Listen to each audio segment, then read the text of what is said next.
Hello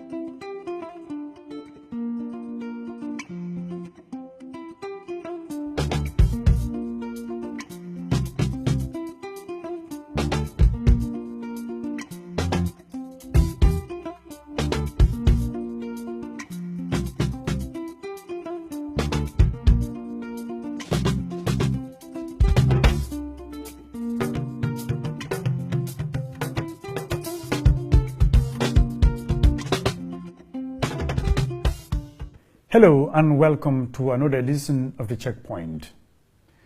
In tonight's program, the chairman of GRTS Board of Directors, Abdoulie Touray, is our guest. He tells Abdoulie what the board is doing to make GRTS a more responsive national broadcaster. Let's join Abdoulie for more. Abdoulie Touray, welcome to The Checkpoint. Thank you. Mr. Touray, you are the chair of the Board of Governors of the Gambia Radio and Television Service, that is the national broadcaster.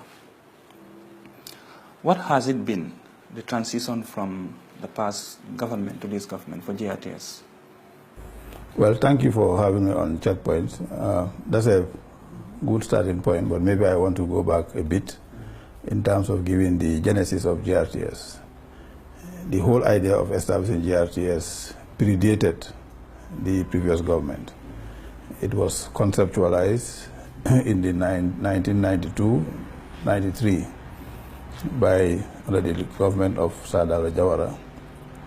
And we had a task force, and I was privileged then at the time as CEO of National Investment Board to be the chair of the task force, and it included representatives from government, all government arms, particularly the Minister of Tourism and Information.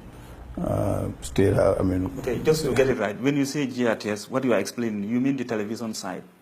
Because the radio has been here for ages. Even the television side, yeah. Yeah, you are explaining how the television came about. Yes. Now, going back to that, the GRTS has been here for a long time. Then in the early 90s, the idea was mooted that there was need to have a television. Now, you will recall that what preceded the television was the film production unit. And the film production unit was designed to develop all the materials that will now serve as a base for the establishment of the television. Now, we had a task force, as I said, that comprised a number of the ministries. Key most among them, of course, was the Minister of Tourism and Information. And I recall that Ibrahim Amane, who is now ambassador, was the permanent secretary, and we had the Minister of Works and Communications for the Jajusi, was also on the committee, and so many others. And we then coined the name, GRTS was coined during that time as Gambia Radio and Television Service. Now the nucleus for the television was to be the material that was developed over time by the film production unit, which was headed at the time by the late Ibrahim Asanyang, and had people that had also evolved to be in GRTS Director Generals, like Mr. Sedi and so many others that had their foundation with the radio. And that background is important to put in context. Now, of course, then we had the actualization of GRTS as we know it under the regime of former President Jammeh. And of course, why didn't it not happen during the time of PPP government? Well, it coincided with the takeover, yeah, because everything was laid out, ready to go, and then of course we had the coup d'etat. So it was a natural, progression. Was it smooth, the transition from film unit to GRTS? Because we understand that some tapes at the film unit are missing. In fact, not some, many. Well, the understanding we have also was that they had a lot of archives because they were very, dedicated to developing the film unit. But I understand that most of those archives have gone missing, so the transition definitely was not very smooth. Was that deliberate to wipe away the records of the past government? Whatever I say about that would be speculation. I wouldn't know. Okay, good. Now back to the question. During the time of the former government, GRTS has been labeled or accused of being not fair and balanced, but just there to dance to the tune of the former government. Now things have changed, or can you say they have changed? Well, national broadcasting services by the very nature, should be a public service. What does that mean? Public service? Public service, in my own understanding, if it is a public service, it should be a service that is available, accessible, and affordable to all citizens. That is the definition of a public service. When we talk about public broadcasting, of course, we go back to the days of the BBC in the United Kingdom. We go back to the days of the... Is GRTS a public service or a state broadcaster? Under the legislation establishing GRTS, it is supposed to be a public service. Is it? It is, yes. To my understanding, yes. It is supposed to be, but is it? Yes, I would say yes, categorically it is yes. Public under the arrangements based on what it is supposed to do, it is a public service. It is a public service. But it is, of course, owned by the government. But then the question becomes, who is the government? All Gambians are the government, because we entrust the government to handle our public services. Good. It is owned by the government, and it is a public broadcaster. Do you have the power, the board, to appoint the Director General? We do not have the power to appoint the Director General, just like all other boards do not have the power to appoint a Director General. What obtains in the Constitution is that all Director Generals, all Managing Directors, all Chief Executives, as the case may be, are appointed at the discretion of the President, in consultation or not in consultation with the board. That is his discretion. Would you like that to change? Well, of course. How would you like it? What would you like to see happen is that the board of directors are appointed by the shareholders or the stakeholders. And if the Director General or the senior management are supposed to be accountable and answerable to the board, then naturally the board should have a say in who is appointed. And best practice dictates that you get the most competent and qualified to man that position. And that is done either organically by promotion from within or through advertisements, as the case may be. But certainly, under good governance practice, the board should have a say in the appointment of a Director General. For the moment, it has no say. For the moment, it has no say. And you would like that to change. Are you engaged in the government? Yeah. What is their response? Well, government is involved in it because they have now established a code of good corporate governance, and all the directors and managing directors and Director Generals have been subjected to a training program at the MDI, and a code has been developed by government to say that this is what you are doing now, this is what you need to do, and this is how you need to do it. So the idea is now the conceptualization has been done. It's a question of how soon it will be implemented. And my understanding is that the framework has been done and implementation should happen sooner rather than later. The government does not directly subvent GRTS. Why is that? The government does not subvent GRTS directly, but it has proposed legislation where GRTS is funded through a levy on the telecommunication services. Is that enough? That is more than adequate. I happen to know the genesis because I was at the time. You mean that is more than adequate? It should be more than adequate. Yes, it should be more than adequate. Should be, but is it? Yes, it should be, yes. But is it? Well, because I have been on the board for 1 year now, going 1 year. And when I was appointed as chair of the board, I had a call from the then Minister of Information, Honorable Demba Ali Jawo. He called and said, "We want you to be chair of the board." And I said, "Mr. Minister, thank you very much for the consideration, but I don't think I am the right person for GRTS because I don't have a broadcasting background." He said, "I am not looking for somebody with a broadcasting background. I'm looking for somebody with leadership and management skills, and I believe that you have what it takes to redirect GRTS." And we discussed it on 2 or 3 occasions, and in being patriotic and wanting to give back, I decided to serve. Now, when I came on the board, the first point of call was to tell the board, the GRTS and the board, that the first question we should ask ourselves is, why out of 2 million people, why was I appointed as chair? And why are you appointed as director? If you know the why, which is outside of your scope, because it's somebody that says, I want you to be appointed, then we should ask our questions. What are we going to do for GRTS? How are we going to do it? When are we going to do it?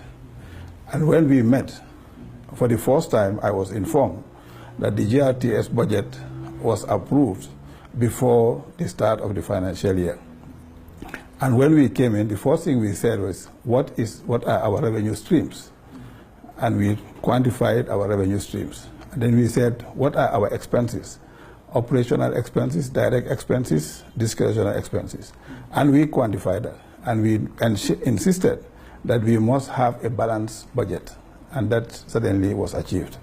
And that was premised on the fact that we had a base, which was the levy that was being introduced, the commercialization of some of the services in terms of sponsorship, the outsourcing of some of the programs that GRTS is working on, and also the diversification of the resource base of GRTS. But are you aware that we face a lot of challenges when it comes to this GSM levy? We always receive it late, and it is collected by GRA, and they charge us 5% for that service. At the same time, we pay tax. That is, GRTS pays tax again. Okay, let me conclude, because when we did all of that, we then said you need to look at how you maximize your revenue, because if you maximize your revenue, then you can't be able to control your expenditure. Okay, and that was when the GRTS embarked in collaboration with the American Chamber of Commerce to the United States, and we embarked on the WASI platform, and that is supposed to give a revenue stream to GRTS. Now, your point about collection of the levy, it was done because it was considered that getting GRA to perform this service for GRTS was the most cost-effective to do so. Now, collecting revenue on behalf of third parties normally should attract a return of at least 10%. In the case of the GRA, it's attracting 5%. Now, we discussed it and we said, if GRTS has the wherewithal to be able to handle this directly, then of course we will easily write to GRA and say, thank you very much for the services you have rendered, but we now have the in-house competence and capabilities to now handle this on our own. Now the challenge you then have is... So does that mean GRTS doesn't have the capability to handle this thing on its own, to handle the levy? As of now? Yes. I think you need to build up some capacity. Yes, along those lines, in terms of the financial capacity, not the financial capacity, the human capacity to do so. I think you will need to do that. And then you also do not have the leverage that GRA has in collecting the levy. But it comes late. It comes late all the time. GRTS is always in the red. The levy comes late. Never mind, it's being collected by GRA. No, but the idea of it coming in late shouldn't arise. It's a question. It comes late. No, but if it sometimes is even 2 months late. If it is your revenue, you should easily have with the evolution. Have you ever received a report of this kind that it comes late? We have discussed it, and we are saying that if it is coming late, then it's a factor of the vigilance of GRTS to pursue what needs to be pursued. They've done all they could. No, but what I mean is, to my mind, this is a management issue. At the policy level, we have discussed this, but at the management level, all you need to do is, like GRA has entered into an arrangement with some of the banks, whereby tax is collected on their behalf by the banks. So you could easily have an escrow account arrangement whereby immediately the payments are made by the GSM operators, your account is directly credited. Did you engage GRA to know why this is happening? No, as I said, we handle policy. That's what I'm just telling you now is operational. But at the policy level, we have indicated this to the management that this is what you need to do. And really, it's a very straightforward arrangement. Okay. Still on this thing, as chair of the board of GRTS, you have so many investments. You're a business person, well experienced, you've done so many things. Do you think there's no conflict of interest in being head of the public broadcaster? I have no interest in broadcasting. Not broadcasting, but you have a lot of investments, companies. They may need to or want to advertise with GRTS and other things. I have only advertised once in GRTS, and I wasn't even given a discount. I paid market rates. You paid market rates, so there is no conflict of interest. No, not at all. It doesn't give you any leverage. If anything, I'm complimenting GRTS. You are complimenting. I'm adding value to GRTS, I believe. We go back to the subvention. The levy thing you said is enough, but wouldn't it be a good idea if the government can directly subvent GRTS, as happens in other countries? Subvention is a function of your revenue base.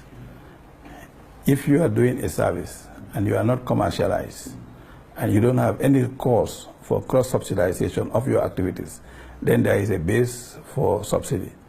Now the issue is efficiency, effectiveness equals excellence. Now, what is the revenue stream of GRTS? Are you maximizing on your revenue stream? The core revenue stream that you have is the GSM levy, which is coming from 5 GSM companies. Now, anytime their revenue increases, proportionately your revenue increases. So if all of those, the totality, based on my understanding of the market, are collecting in the region of some 1-point-something billion, and you are getting, what, 2.5 or 2.8% of that amount. So if exponentially, if that increases, then your revenue also increases. Yeah, but you know, our operational costs are very high, and we were not designed to be a profit-making body. But your operational cost is as a result of your activities. Yes, and these activities have to carry on. But they have to go on. No, operational costs are direct and indirect. They are discretionary and non-discretionary, and that is within the scope of management. On the best practice, what I told them was that any enterprise, you look at your revenue base. Whatever your revenue base, based on the case studies that we have done, in country and outside, best practice, you can look at the accounts of the BBC. They will tell you that this is our revenue base. The staff component shouldn't be more than 40 to 50% of your revenue. Your operational expenses shouldn't be more than 20-25% of your expenses. And if you have a scorecard and you are going outside of those parameters, then it's a function of inefficiency. And inefficiency is internal, and that needs to be regularized. Okay, I'm just coming straight to that. There was an audit report that GRTS is overstaffed. Some people need to be laid off. What is the board saying about that? Well, it's interesting you mentioned that, because that was also one of the first things that we were confronted with. And when we came in, we were told that GRTS is overstaffed. Now, who said GRTS is overstaffed? It was the authority that said you are overstaffed. And they commissioned, I believe, 2 reports. One was done by the PMO and one was done by an external auditor. Okay, those reports have been presented. And we have now asked the management to digest those reports, look at the justification or otherwise of the oversight staffing vis-a-vis the private audit report, vis-a-vis the PMO report, and come up with a synthesis of what the issues are. And then we will then be in a position to look at this, critically, and then be able to adjust it. Has that been done?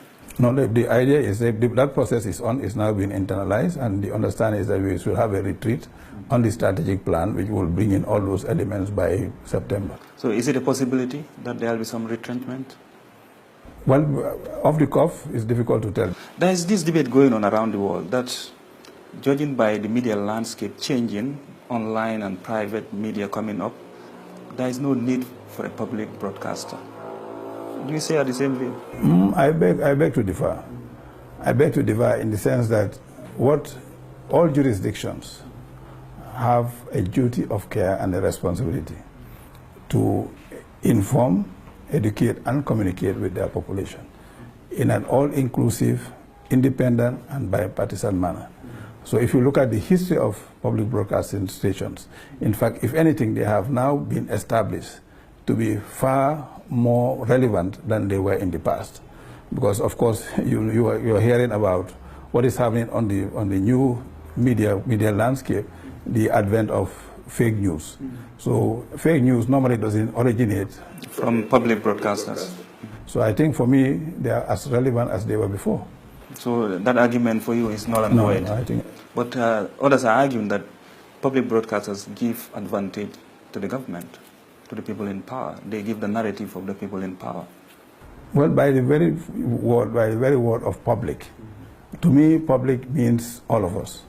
And people are in power because I and you and my friend voted for the people that are in power. Yeah, but you don't it's government of the people, by the people, for the people. Yeah, but the people who are also on the other side who are trying to get in the government, they are also part of the public and they are being disadvantaged. They should be heard. That is why the time you go into elections, there is always a quota of given to all political parties to have their views heard. What is stalling the digitalization process?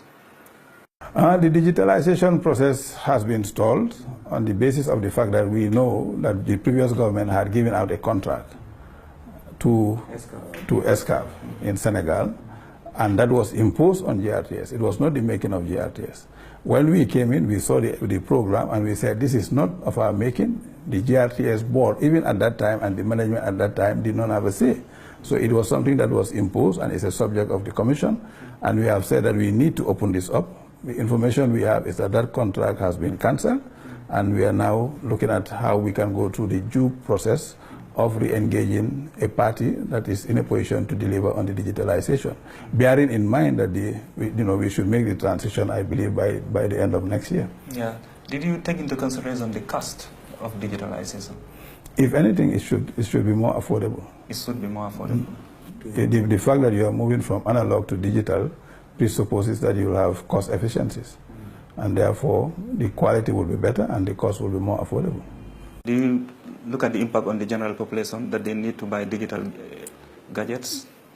No, with what is happening now, what this government has done, which I believe is a major project, which is the project that is presently being done by Hawaii, which is the triple play, that certainly will make public broadcasting accessible to all and sundry. Currently, public broadcasting is basically available to the privileged or to the urban areas, as it were. So it will open up the landscape. We leave GRTS for now and go further. Maybe we'll come back to GRTS. Your days at the GNOC, Gambia National Olympic Committee, how was it like? Well, GNOC, I came back from studies in the US in around 1980, and I was approached in 1993, I believe, by the late former Minister of Foreign Affairs, who was then Director of Youth and Sports, Omar Sy, who approached me and wanted me to be Assistant Secretary General of the GNOC, unsolicited. So I went in. At the time, Babukar Mbaisar, who was with the Trust Bank, was the Secretary General. He went for studies, so I stepped in. So from 85 all the way to up to about 2009, I was Secretary General. It's a long time. Elected consecutively unopposed. Because my philosophy in life is that I'm not a politician, I'm in the politics of development, and if there is consensus that I should serve, I'm willing to serve. But as soon as somebody comes in and decides that he wants to serve, then they can take it. So during my tenure there, Gambia was one of the pride of Africa. If you look at the memoirs of Juan Antonio Samaranch. Pride of Africa, how? Juan Antonio Samaranch told the public that if there was a gold medal to be given for efficiency in sports administration, he will give it to the Gambia National. Why?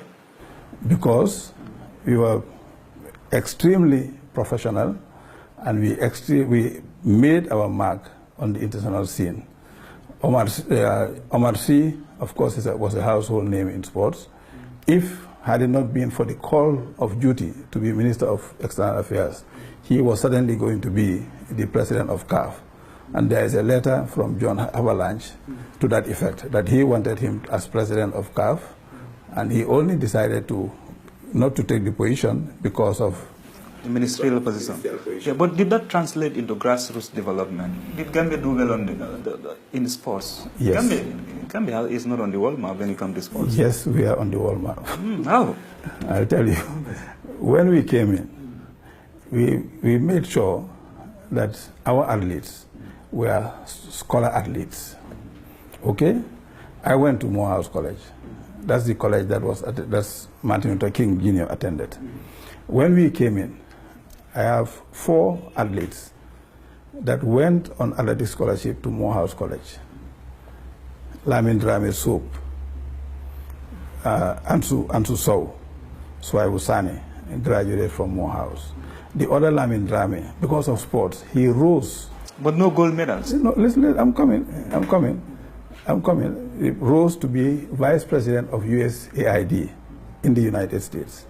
All of these are prominent in the United States. Okay. Gold medal, the world boxing champion, Badou Jack. Badou Jack was exposed by us to the Beijing Olympic Games. That was when he decided to fight for Gambia. And because of the exposure he had in the Beijing Olympics, he is now, or was, the undisputed world champion in boxing. Okay? So, how many gold medals? Gold medals in did what? Gambian athletes win in international competitions during your time? No. The idea of gold medals at the Olympics is a non-starter.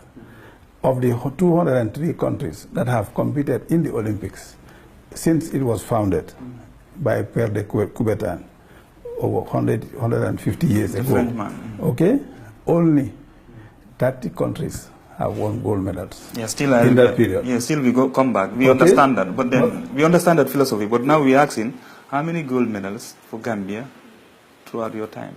Well, we won at the Commonwealth Games. We had gold medals in Swaibu Sane. Swaibu Sane won a silver in the youth games in India. He did.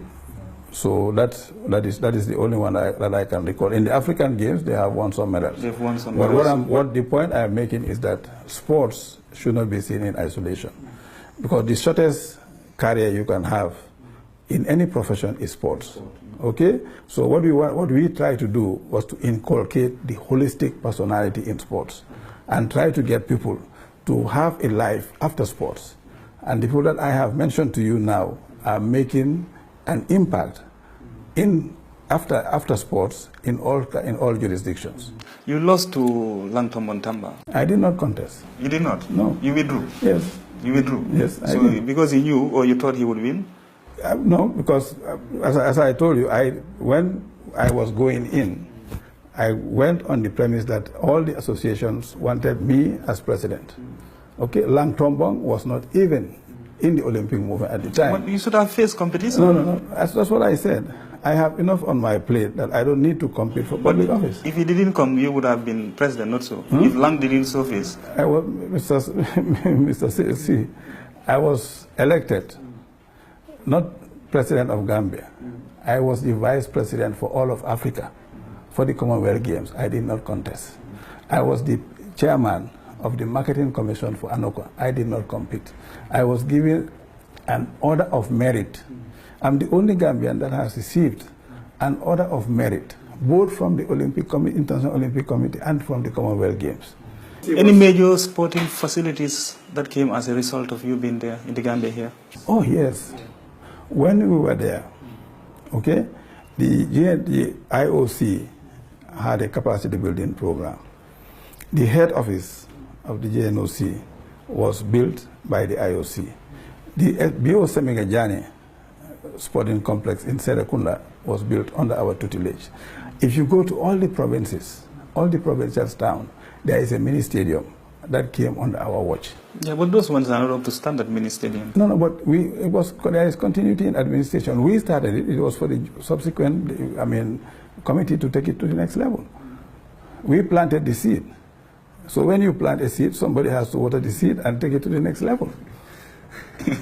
Okay, thank you very much. Abdoulie Touray, Chair, GRTS Board of Governors. Thank you for being on the table. Thank you. Thank you.